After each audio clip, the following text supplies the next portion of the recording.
एक तरफ तो बड़े जोर शोर से इजराइल और हिजबुल्लाह के बीच सीज फायर डील पर बात चल रही है।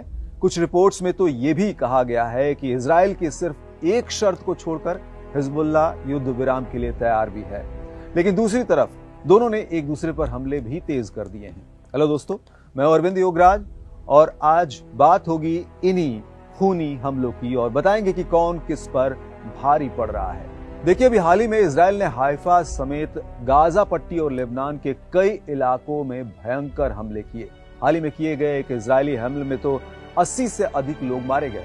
हिजबुल्लाह में भी इजरायली कब्जे वाले कई सैन्य ठिकानों पर हमले कर इजराइल को भारी चोट दी है और अब इजराइल ने फिर एक हमला किया है और इस हमले में भी बड़ी संख्या में लोग मारे गए हैं।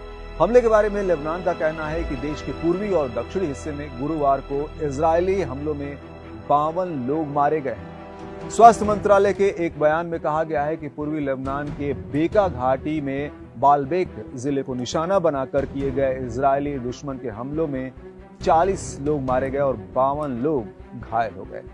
तो बात हो रही है इजराइल और हिजबुल्लाह के एक दूसरे पर हो रहे हमले की। उधर लेबनानी समाचार एजेंसी एनएनए ने कहा कि मकने गांव में एक घर पर हमला किया गया, जिसमें एक दंपत्ति और उनके 4 बच्चे मारे गए। इसके साथ ही पास के नाभा में एक छापे में 11 लोग मारे गए। इसमें भी एक दंपत्ति और उसकी छोटी बेटी मारी गई। इतना ही नहीं, दक्षिणी लेबनान के नबातिये जिले में इजरायली हमले में 7 लोगों के मारे जाने और 24 लोगों के घायल होने की भी खबर है। दक्षिणी लेबनान में ही अन्य जगहों पर हुए हमलों में भी 5 लोगों के मारे जाने और 26 लोगों के घायल होने की सूचना है। इसके अलावा भी इजरायली सेना ने दक्षिणी बेरूत में हिजबुल्लाह के ठिकानों पर और वहां के हथियार डिपो और कमांड मुख्यालय पर हमला किया।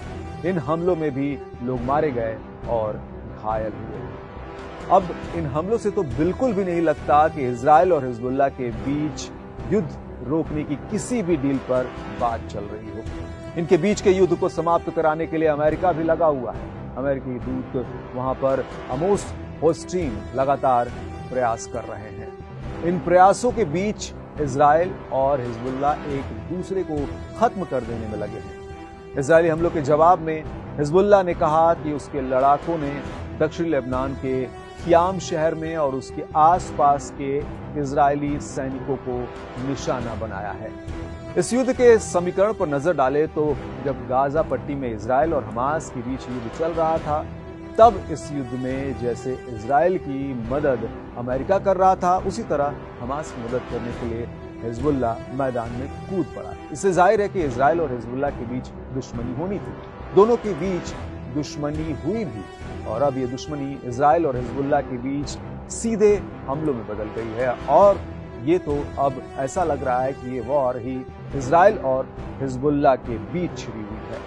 हालांकि युद्ध रोकने की बातों से जुड़ी जो खबरें निकल कर आ रही हैं वो भी विश्व के लिए राहत भरी है, क्योंकि इजराइल और हिजबुल्लाह दोनों डील की लगभग सभी बातों से सहमत भी हैं, लेकिन सिर्फ इजराइल की एक शर्त पर पेंच फंसा हुआ है।